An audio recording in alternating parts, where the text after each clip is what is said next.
Friends, मैं हूं doctor Priyanka भांडगे और आप सभी का स्वागत है लीड फिजियो चैनल में।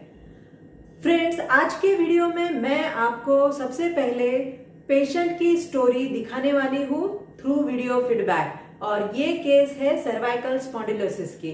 और ये वीडियो देखने के बाद मैं आपको इस कंडीशन के बारे में बताने वाली हूँ। आप हमारे चैनल पे पहली बार आए हैं तो हमारे चैनल लीड फिजियो को जरूर से सब्सक्राइब कीजिएगा और बेल आइकॉन को भी प्रेस कर दीजिएगा ताकि आपको नोटिफिकेशन मिलते रहेगा। तो चलिए फिर हम फीडबॅक देखते हैं। प्रसाद चौधरी, मला नेकचा प्रॉब्लेम होता तर मी प्रियंका मॅडमकडे आली हिंजवडी ब्रँचमध्ये त्यांचं आणि फिजिओथेरपीची ट्रीटमेंट घेतली तर मला थोडं बरं वाटतंय। म्हणजे नेकमध्ये ना गॅपच नव्हता आणि त्यामुळे म्हणजे ब्लड सर्क्युलेशन होत नव्हतं। मग आता यांच्याकडे आली, त्यात रोशनी मॅडम, सुप्रोजा मॅडम यांनी खूप म्हणजे सपोर्ट केलं आणि माझा जो सुचलेला हात होता तो पण म्हणजे काहीच मुवमेंट होतच नव्हती, पण त्यांनी दोघांनी एवढं सपोर्ट केला की त्याची सूज पण उतरली आणि हाताची पण मुवमेंट म्हणजे पहिल्यापेक्षा खूपच बेटर आहे। म्हणजे मला तो हात उचलताही येत नव्हता, आता तो वर्किंगमध्ये परत पहिल्यासारखा आला आहे आणि त्यांनी एवढं छान गाईडलाईन केलं की बस म्हणजे खूपच सुंदर ट्रीटमेंट आहे आणि इकडे खरंच यायलाच पाहिजे। ॲक्च्युली मला ऑपरेशनचं सांगितलं होतं, पण इकडं आल्यानंतर ते सगळं टेन्शन फ्री झालं आहे। असं आहे म्हणजे एवढं टेन्शनमध्ये होती आणि इकडे आल्यावर खूपच हॅपी, एकदा तरी इकडे यायलाच पाहिजे असं। आणि physiotherapy treatment is the best treatment, no medicines, no side effect. Thanks Roshni and Suproja ma'am, thank you so much. And Priyanka ma'am best, thank you Priyanka ma'am, thank you so much.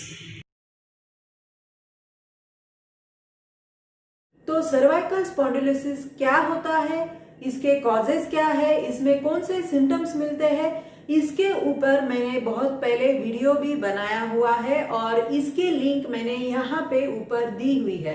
तो आप जरूर ये वीडियो देखिए अगर आप सर्वाइकल स्पॉन्डिलोसिस यानी नेक पेन से, cervical pain से परेशान है तो। देखिए, सबसे पहले सर्वाइकल स्पॉन्डिलोसिस यानी कि नेक पेन में पेशेंट को क्या क्या दिक्कतें होती है, उनकी कौन सी फंक्शनल मूवमेंट ही बंद हो जाती है। काफी बार जिन लोगों को ये नेक पेन, गर्दन की पेन की समस्या होती है, उनको तो शुरुआत में सिर्फ गर्दन में दर्द होता है। जैसे जैसे प्रॉब्लम बढ़ते जाता है, काफी लोगों में तो गर्दन के साथ साथ कंधे में दर्द होता है, हाथ में पूरे टिंगलिंग, नमनेस यानी कि मूंगी आना, इस तरह के भी सिम्टम मिलते हैं, परेशानी होती है। सबसे इंपॉर्टेंट तो उनकी फंक्शनल एक्टिविटी यानी कि दिनचर्या जिसको हम कहते हैं, फिर वो उनकी खुद की दिनचर्या है या उनकी प्रोफेशनल दिनचर्या यानी कि प्रोफेशनल एक्टिविटी, वही हैम्पर हो जाती है, यानी कि वो खुद से काम नहीं कर सकते हैं। पेन के कारण, दर्द के कारण उनके काम में रुकावट आना शुरू हो जाता है। जैसे कि घर का खाना बनाना हो या ऑफिस का बैठ के काम करना हो, मोबाइल यूज या लैपटॉप का यूज हो या गाड़ी चलाना हो, इस तरह की जो भी आपकी प्रोफेशनल एक्टिविटी होती है या डेली एक्टिविटी होती है, वो करने में बहुत सारी समस्या आना शुरू हो जाती है। और मैंने देखा है काफी सारे लोग ऐसे प्रॉब्लम के लिए दवाइयाँ लेते हैं और दवाइयाँ खाने के बाद थोड़ी देर तक, थोड़े दिनों तक उनको लगता है कि मैं ठीक हो गया या मैं ठीक हो गई, क्योंकि पेन किलर जो होते हैं आपके पेन को मास्क कर देते हैं, दबा देते हैं। और खुद जब पेशेंट ही ये उनका एक्सपीरियंस भी बताते हैं कि दवाइयाँ खाने के बाद तो ठीक लगता है, बट जैसे ही दवाई का इफेक्ट कम हो जाता है, धीरे धीरे फिर से पेन फील होना, महसूस होना शुरू हो जाता है। यहाँ तक की प्रॉब्लम होती है, काफी बार जो पेन किलर्स ले रहे हैं उसका डोज भी बढ़ा के वो पेन किलर्स लेना शुरू कर देते हैं। नौबत तो यहाँ तक भी आ जाती है कि वो दवाई उनके शरीर पे भी काम करना बंद कर देती है, रेजिस्टेंस डेवलप कर लेती है। फिर ये दवाई नहीं तो फिर दूसरी दवाई, वो दवाई काम नहीं करती है तो फिर तीसरी दवाई। इस तरह से पेन किलर्स का सहारा लेते हुए कंडीशन को मैनेज करने का या ठीक करने का वो हमेशा एक प्रयास करते रहते हैं, और ये प्रयास उनके कंडीशन को बिल्कुल भी ठीक नहीं कर सकता है। और होगा भी क्योंकि पेन किलर जो है ये सिर्फ पेन को यानी सिम्टम को ही कम करता है, लेकिन आपको अगर सर्वाइकल स्पॉन्डिलोसिस है या इनफैक्ट कोई भी फिजिकल पेन है तो आपको ये समझना बहुत जरूरी है कि कोई भी दवाई पेन किलर जो है वो आपकी प्रॉब्लम या कंडीशन को कभी भी ठीक नहीं कर सकता है, वो सिर्फ आपके सिम्टम को कम करेगा। लेकिन जो आपका रूट कॉज है यानी कि जिस कारण आपको पेन हो रहा है वो पेन या वो रूट कॉज जो है वो कभी भी कोई दवाई से या इंजेक्शन से ठीक नहीं हो सकता है, और इसीलिए आपको रूट कॉज को ठीक करना बेहद जरूरी है rather than पेन किलर्स या दवाइयां खाना। क्योंकि देखिए, जैसे मैं एक एग्जांपल हमेशा अपने सारे पेशेंट्स को बताती हूँ, फायर लगने के बाद, आग लगने के बाद सायरन बजता है, तो सायरन क्या करता है? सायरन सिर्फ इंडिकेट करता है कुछ तो प्रॉब्लम हुआ है, कुछ तो मेजर इशू हुआ है। तो अभी आपकी लॉजिकल साउंड रिएक्शन इस सिचुएशन में क्या होनी चाहिए? आपको फायर बंद करनी चाहिए या सायरन बंद करना चाहिए? डेफिनेटली आप भी बोलेंगे कि फायर को बुझाना चाहिए। जब फायर बंद हो जाएगी तो अपने आप अलार्म भी बंद हो जाएगा। लेकिन अभी आपके बॉडी में जो पेन हो रहा है, आप क्या कर रहे हो? आप सिर्फ सायरन को बंद कर रहे हैं।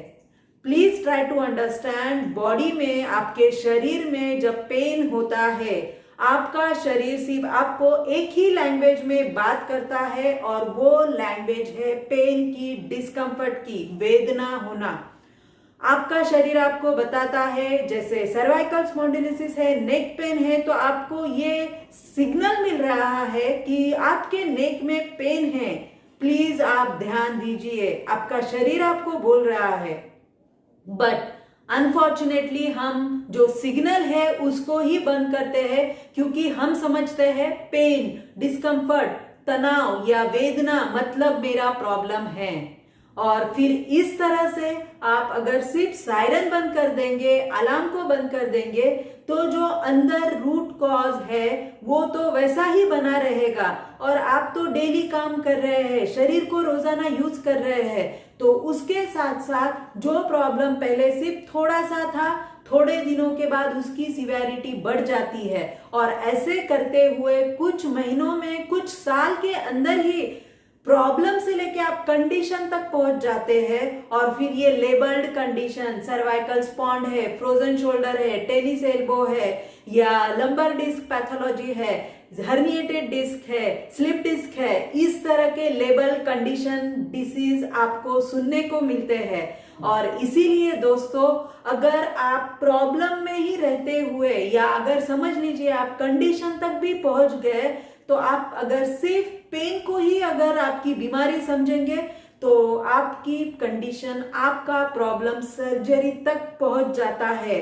काफी लोगों को तो सर्जरी भी एडवाइस की जाती है, और तब जाके पेशेंट्स जो है सोचना शुरू करते हैं कि मुझे तो सर्जरी नहीं करनी है, अब मैं क्या करूं, क्योंकि दवाई भी खा चुका हूं, काफी सारी ट्रीटमेंट भी ले चुका हूं, फिर अभी मेरे पास क्या ऑप्शन बचा है, और सर्जरी तो मुझे नहीं करनी है।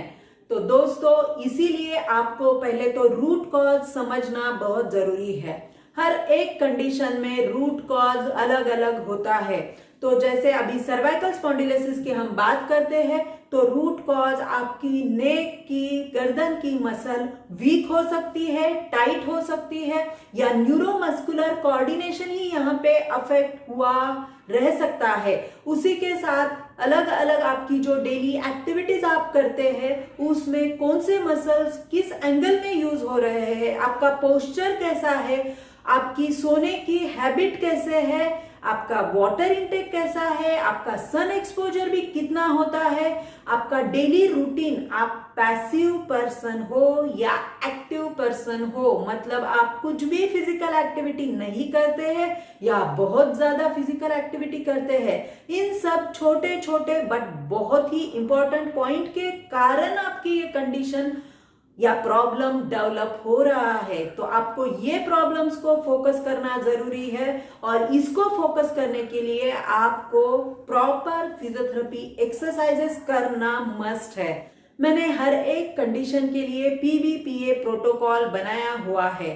सर्वाइकल स्पॉन्डिलोसिस का जो पीबीपीए प्रोटोकॉल बनाया हुआ है, जिसमें आपका pain management, then level 1, level 2, level 3 step by step daily exercises होते हैं जो आपको रोजाना रेगुलरली करना जरूरी होता है।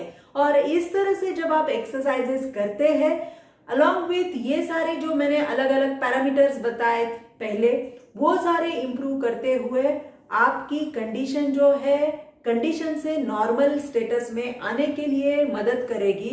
और बाद में ये आपकी जब हैबिट बन जाती है तब आप पूरी तरह से रिकवरी की तरफ पहुंचना शुरू करते हैं। और ये जो प्रोटोकॉल है, जरूरी नहीं है कि आपको हमारे पुणे में ही आके क्लिनिक्स में फिजिकली ट्रीटमेंट करने से ही आप ठीक हो सकते हैं। ये जो ट्रीटमेंट है टेलीफिजियो ऑनलाइन मेथड में भी अवेलेबल है, उसी के साथ ऑनलाइन कोर्सेज में भी अवेलेबल है। और टेलीफिजियोथेरेपी ट्रीटमेंट या ऑनलाइन कोर्स लेने के लिए आप नीचे दिए हुए नंबर पे आप कॉल करके ये ट्रीटमेंट ले सकते हैं, जहां पे आप अपने कंफर्ट लेवल पे घर पे रह के ही पूरी तरह से रूट कॉज को ट्रीट करते हुए ठीक हो सकते हैं, जिससे कि आप medicine free, injection free, surgery free life lead कर सकते हो। ये इंफॉर्मेशन आपके लिए यूजफुल है तो इस वीडियो को आप जरूर लाइक कीजिएगा, आपके फैमिली फ्रेंड्स में आप जरूर शेयर कीजिएगा, ताकि जो लोग पेन किलर से ठीक भी नहीं हो रहे हैं और अपने कंडीशन से परेशान हो रहे हैं, उनके लिए ये वीडियो फायदेमंद होगा। और हमारे चैनल लीड फिजियो को आप जरूर से सब्सक्राइब कीजिएगा, बेल आइकॉन को भी प्रेस कर दीजिएगा सो दैट आपको वीडियो नोटिफिकेशन मिलता रहेगा। नए वीडियो में नए इंफॉर्मेशन के साथ मैं आपको फिर से मिलूंगी। Till that time stay healthy and happy watching.